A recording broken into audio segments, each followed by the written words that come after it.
ராமானுஜதயாபாத்திரம் ஞானவைராக்யபூஷணம் ஸ்ரீமத்வேங்கடநாதார்யம் வந்தே வேதாந்ததேசிகம். பெருமாள் திருமொழியில் 3வது தசகத்தில் நாம் இன்றைக்கி விஷயத்தை பார்க்க போகிறோம்.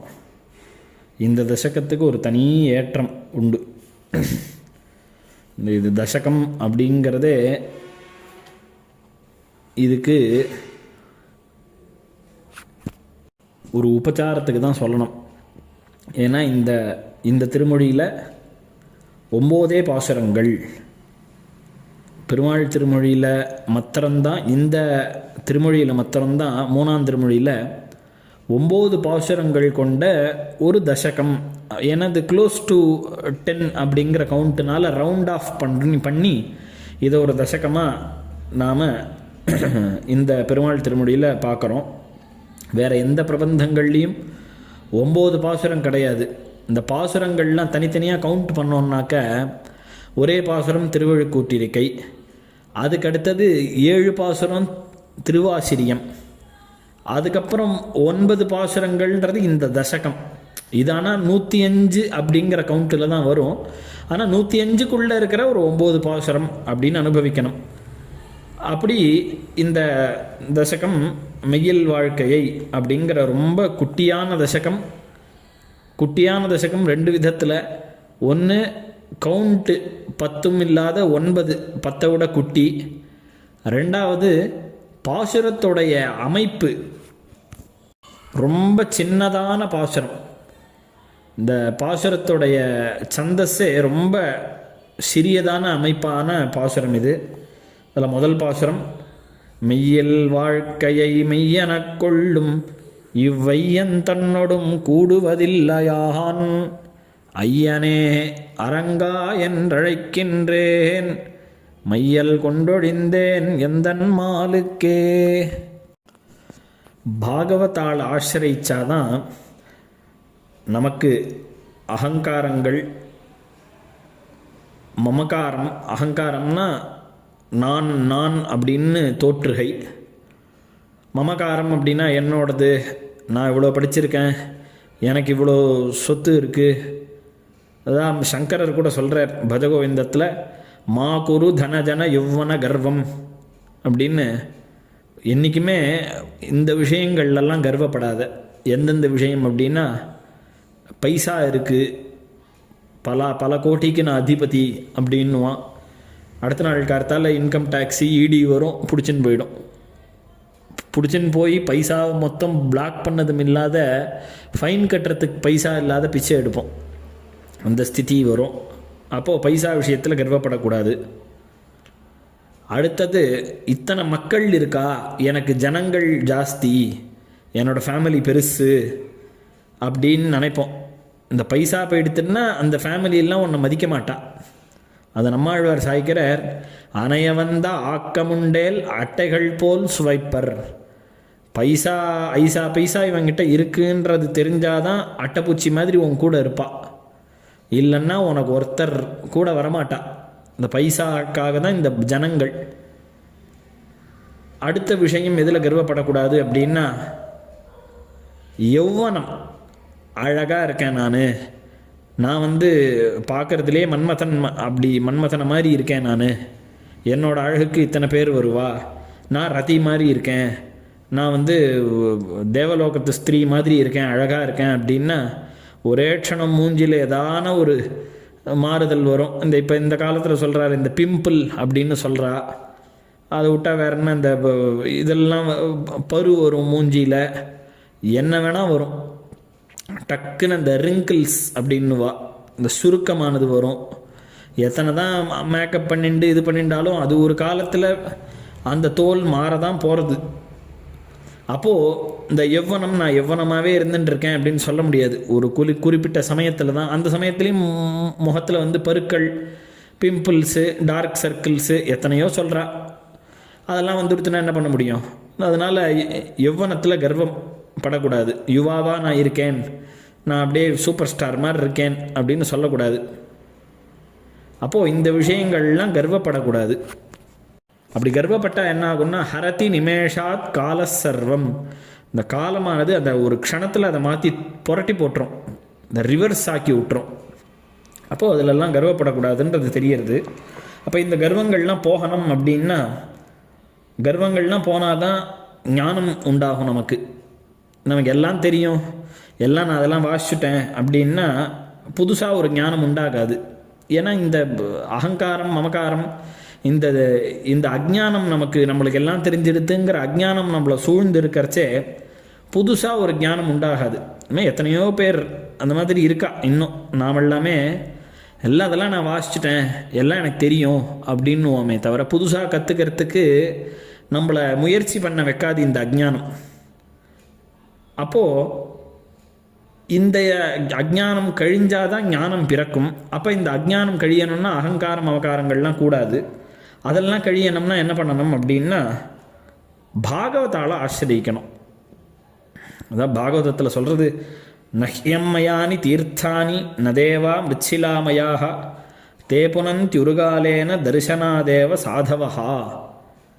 நாம் போய் எத்தனை கங்கையிலையும் தீர்த்தத்திலையும் ஸ்நானம் பண்ணாலும் சரி, கோவில் எத்தனையோ கோவில் போய் பெருமாள் திவிதேசங்கள் தோறும் போய் பெருமாளை சேவித்தாலும் சரி, அதெல்லாம் டைம் எடுக்கும்.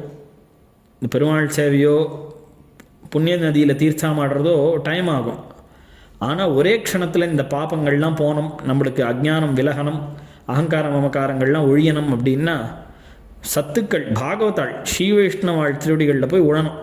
தரிசனாதேவ சாதவஹா அப்படின்னு இந்த பாகவதால் ஆசிரியிச்சா நமக்கு இந்த அகங்கார மமகாரங்கள்லாம் போகும்.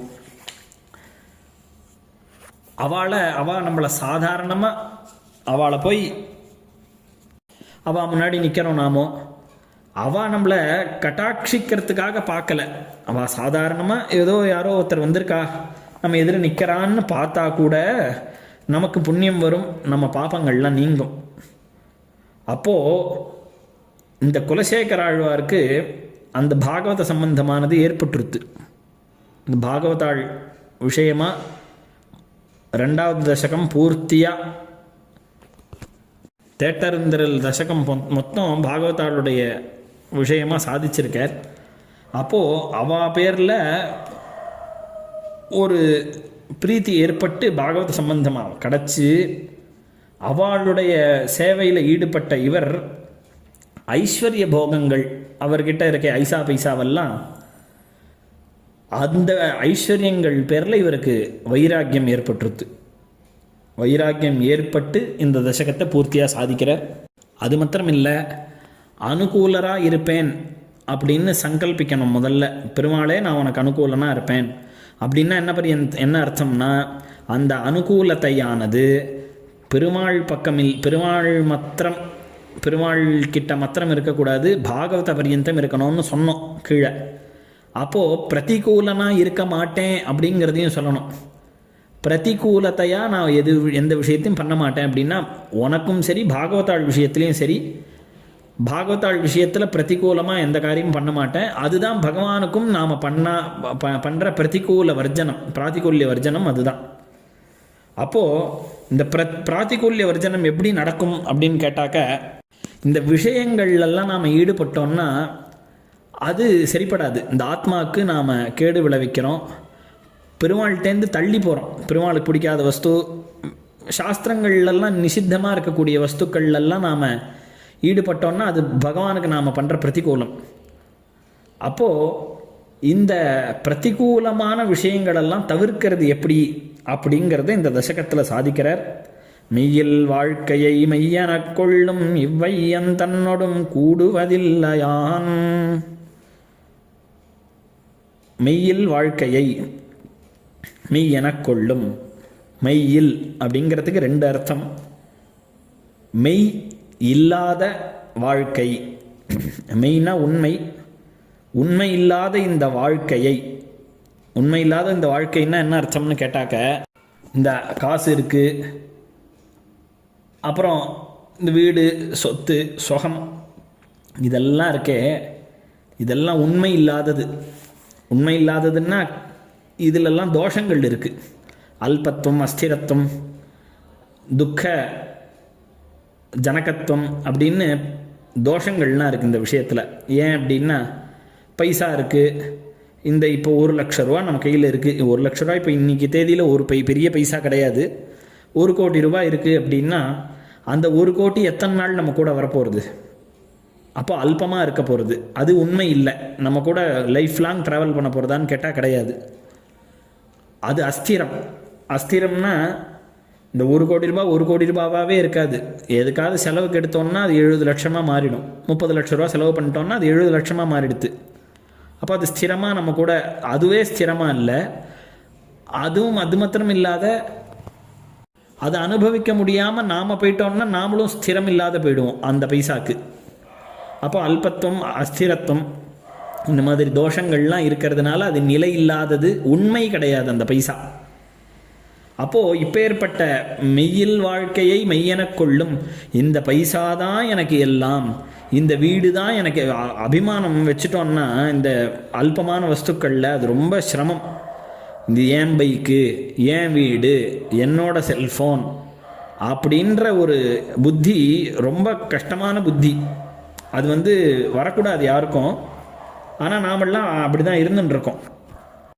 இந்த ஐஸ்வர்யங்கள், இந்த ஐசா பைசா சொத்து, இதெல்லாம் தான் நாம் உண்மையான புருஷார்த்தம்னு நினச்சின்னு இருக்கோம். அப்படி நினச்சின்னு இருக்கக்கூடியதான இந்த உலகத்தாரோடு இவ்வையம் தன்னோடும் கூடுவதில்லையான், இந்த லோகத்தாரோட நான் கூட மாட்டேன், நான் சேர்றது, எனக்கும் அவளுக்கும் ஒரு சம்பந்தமும் இல்லை அப்படின்னு ஆழ்வார் சாய்க்கிறார். இந்த மெய்யில் அப்படிங்கிறதுக்கு இன்னொரு அர்த்தம், மெய்யான வஸ்து அதில் இருக்கக்கூடிய வாழ்க்கையை பொய்யிலே கொள்ளும் அப்படின்னு ஒரு அர்த்தம். புரிகிற மாதிரி சொல்கிறேன். மெய்யில் அப்படிங்கிறதுக்கு 7ஆம் வேற்றுமை. மெய் இல்லாமல் அப்படிங்கிறது முதல்ல சொன்ன அர்த்தம் மெய்யிலுக்கு. இப்போ மெய்யில், வீட்டில், காட்டில் அப்படின்னா காட்டில் சிங்கம் இருக்கிறது, காட்டுக்குள்ள சிங்கம் இருக்குது அப்படின்ற மாதிரி இந்த 7ஆம் வேற்றுமை. மெய்யில், உடலில், உடலுக்கு மெய் அப்படின்னு ஒரு அர்த்தம் உண்டு. அப்போ மெய்யில் உடலில் பெறும் வாழ்க்கையை, இந்த ஜீவனத்தை மெய்யெனக் கொள்ளும் உண்மை, இதுதான் உண்மையான வாழ்க்கை அப்படின்னு நினச்சின்னு இருக்கிறவாளோட, அப்படி நினச்சின்னு இருக்கக்கூடிய இவ்வையம், இந்த உலகத்தாரோட நான் சேர்றதில்லை அப்படின்னு சாய்க்கிறார். இந்த உடம்பு இருக்குது, இந்த உடம்புனால நமக்கு ஏற்படக்கூடிய சுகம், இந்த ஐஸ்வர்யங்கள்லாம் சம்பாதிக்கிறோம், சொத்து சொகத்தோடு இருக்கோம், இதை தான் உண்மைன்னு நினச்சிண்டு இந்த பரமாத்மாவுடைய அனுபவத்தை நாம் விட்டுடுறோம். அப்போது மெய்யான ஐஸ்வர்யம் என்ன அப்படின்னா பெருமாள் தான்.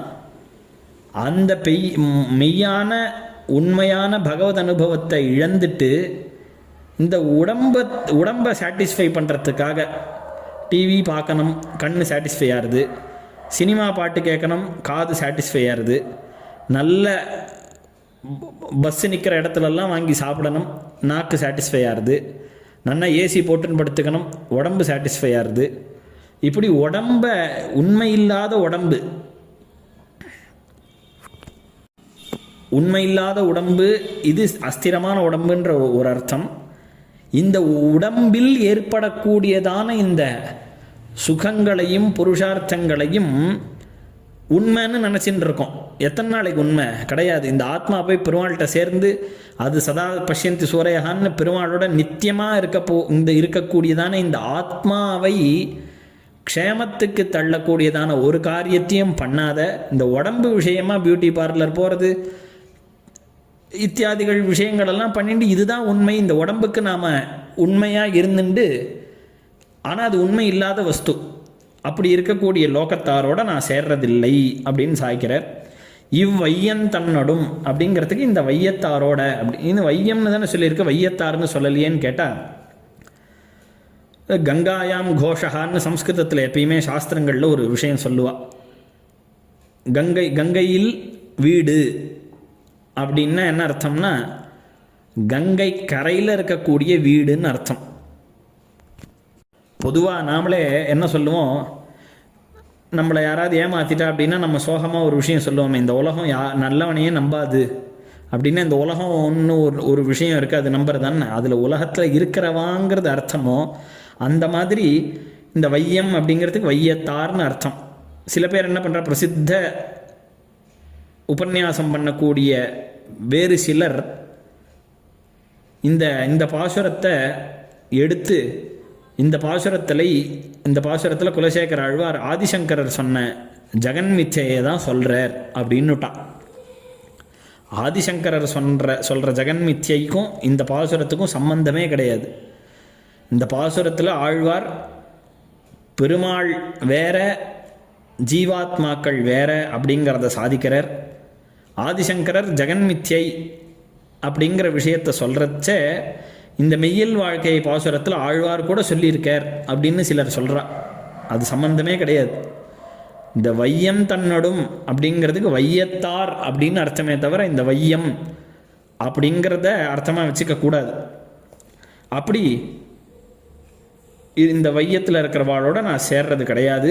ஐயனே அரங்கா என்று அழைக்கின்றேன். எனக்கு சர்வஸ்வாமியாக இருக்கக்கூடிய ரங்கநாதனே, உன்னுடைய திருநாமாக்கள் சொல்லி கூப்பிடுறேன். மையல் கொண்டொழிந்தேன், எந்தன் மாலுக்கே மையல் கொண்டொழிந்தேன். பெருமாளிடத்தில் தான் நான் மோகத்தை பெற்றிருக்கிறேன். அதனால் இந்த லோகத்தாரோட லௌகிக விஷயங்கள் நான் ஈடுபட மாட்டேன். பகவான் ரங்கநாதன் விஷயமா பகவத் பாகவத விஷயமாக தான் நான் ஈடுபடுவேன் அப்படிங்கிறது இந்த தசகத்தில் பின்னாடி தனித்தனியாக எந்தெந்த விஷயம்னே தனியாக சொல்ல போகிறார். அதுக்கு பூர்வ பீட்டிகையாக சமுச்சயமாக, அதாவது ஓவராலாக இந்த பாசுரத்தில் சொல்கிறார். பின்னாடி ஒரு விஷயமாக சொல்ல போகிறார். ஸ்ரீமதே நிகமாந்த மகாதேசிகாய நமஹ.